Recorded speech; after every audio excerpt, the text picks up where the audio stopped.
Hi, greetings everyone. So today we delve into the mysteries of the Van Allen belt, which is a region in the space teeming with very high energy particles and intriguing antimatter. And hence we present to you our mission PARIDHI, which is a 6U nanosatellite constellation mission for the observation and the study of the Van Allen belt. Introducing you all to the team, each of us specializing in different subsystems, as you can see. Yes, now speaking about the need of a mission. First of all, speaking that Van Allen belt is a region of intense radiations. These high radiation levels contains energetic particles, which includes electrons and protons, and hence these have the potential to cause serious harm to the vital spacecraft systems, and hence they interfere with the communication networks and in turn threaten astronaut safety. We can also get to know about the mysteries of antimatter, speaking of in detail in the future slides. So our mission is basically a part of a broader scientific communities where we just push the boundaries of space exploration, and we may not aim to solve the mysteries ourselves, but it will act as a foundation for the future space exploration requirements. Now, speaking of the mission objectives, the most difficult part of the Van Allen belt is the South Atlantic anomaly. It is a region where the radiation levels will reach the peak, where it will amplify the risks for both the spacecrafts and the crew. And hence, to address this challenge, we have equipped our satellites with a range of payloads.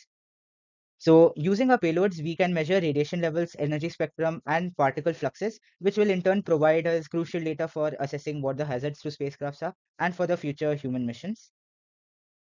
Through our mission, we can also understand the correlation between the radiation and antimatter by understanding its interactions and the dynamics in the belt. And speaking of space exploration, by understanding the radiation level and the antimatter confinement in the Van Allen belt, we can improve the spacecraft design by radiation shielding and using advanced materials and hence these advanced research it will help these advanced research in particle physics and related domains. Now moving ahead to individual CubeSat subsystems.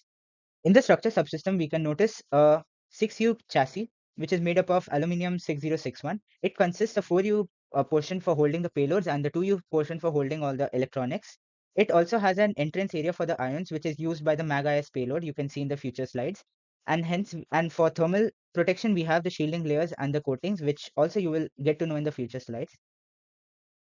Now, speaking about the mass and volume budget, we have listed down the mass and volume budget of approx each and every component, as you can see in this table.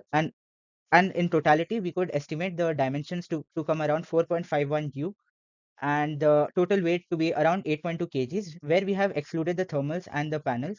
Speaking of thermals, we have to utilize a robust radiation shielding strategy, which is basically using specific materials and a calculated thickness in order to protect the portion of sensitive components, and in order to dissipate the charges that accumulate on the surface of our chassis. We use charge dissipative coatings like Luna XP, and we will also be using multi-layer insulations, which will be maintaining a stable thermal environment throughout the period.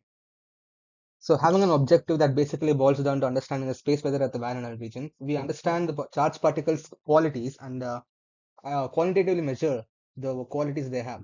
So we use magnetic ion spectrometer, MAG-IS for short, which uses a uniform magnetic field created within it to calculate the momentum and selectively send them to a particular detector, which records their energy level using a current pulse that is generated due to the analog output it has given. And with this, we can understand the momentum as well as the energy from a charged particle. And for all the charged particles we come across, we get these two quantities. So magnetometer instrument is used to measure the magnetic field direction as well as the magnitude at that particular region. And we have given an example of a common off-the-shelf payload which is used in CubeSats. And this is the NSS magnetometer. And all the required specifications of the same is given in the slide. Okay, now moving on to our secondary payload, that is the retarding potential analyzer. It will basically verify the readings coming from MAG-IS.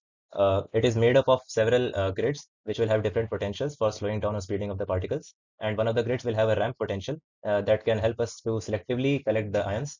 We can basically control the amount of energy of the particles that we are receiving. So, and after that, it is captured in a collector, and that basically collects the charges and converts it into a current, and that current is later on converted into a voltage signal using transimpedance amplifiers. Now moving on to RADFET, it is basically our dosimeter. It will calculate the amount of ionizing radiation received by a satellite by monitoring the shift in the threshold voltage, that is the delta VT given here.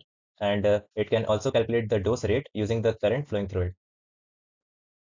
Next comes the attitude control subsystem of the satellite. The sensors used for relative positioning are sun sensor with relative to the sun, other sensor with respect to the Earth, magnetometer with respect to the magnetic field of the Earth, and dosimeter for aligning the satellite with respect to desired radiation patch.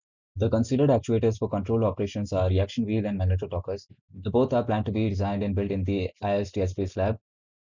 Yeah, so for communication subsystems, so as we calculated data volume, it was coming around 200 megabits per revolution, and for specific to MEG-IS, it's around 6.2 to 7 MB per orbit, or equivalent to 81 MB for whole day.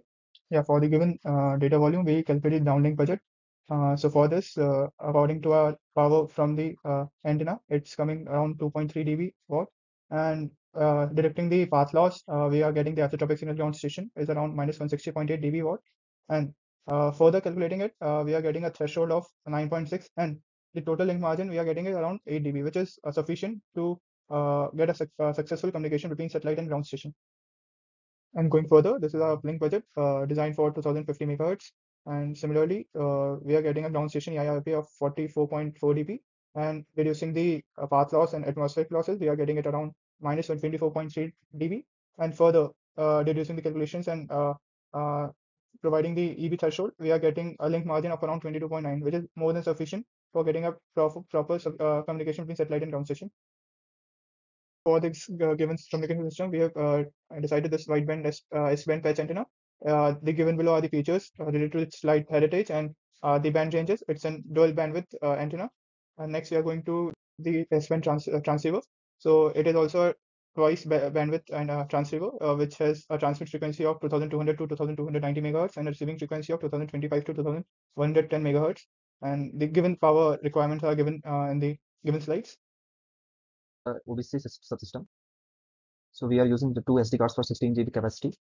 Basically, this is a radiation sustained device, so it can sustain in WAN element. So for creating the custom logics, we are using RTX FPGA, and these are the technical specification of it. These are the radiation specification of this. So for processing the 200 megabits of data and for the radiation sustainability, we are using RAD 750 microprocessor, and these are the specification of this hardware.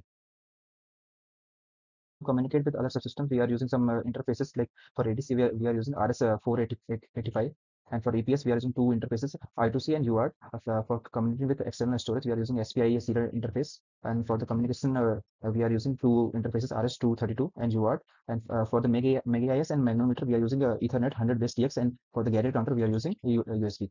So moving on with the orbital mechanics, our constellation is consisting of 4 satellites, from which 2 are in a orbit and the rest 2 are in the another orbit. These are the orbital parameters for both the orbits, from which all are the same other than the right ascension angle. This is the ground track for both the orbits.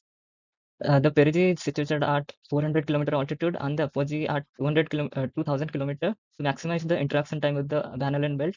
And doing the calculation, we got the interaction time with the Van Allen belt as 15.5 hours, and the interaction time with the ground station is nearly 2.5 hours. And the orbit is much stable due to atmospheric baggage release here. Basically, any implementation plan is divided into 3 stages, which is the pre-launch preparations, the launch phase, and the in-orbit operations. The pre-launch preparation will include any design and the testings, which will basically take place in our college in labs like SPACE and our EPDL lab, and also in collaboration with ISRO at their VSSC or LPSC testing facilities. Next comes the launch phase, where we'll be integrating our CubeSats onto the PSLV platform, which is the suitable rocket we'll be using for a launch, and hence choose a suitable launch window in constant communication with ISRO. And while the satellite is in orbit, we will be continuously monitoring the solar panel performance and the degradation of it, and hence assess the communication and tracking of our satellites with the help of our established ground stations. Speaking of an approximate project schedule, it is basically to begin in January 2024. As you can see, a carefully designed flowchart where our design and development will start at around August 2024, and we are expecting our launch by July 2025 after all the testing is succeeded and it is agreed by ISRO. So basically, this is an approximate cost budget for our components used in the satellites. And since MAG-IS and RPA we'll be developing indigenously in our college, hence an approximate price is not given for that. But our goal will be to optimize the cost to a great level.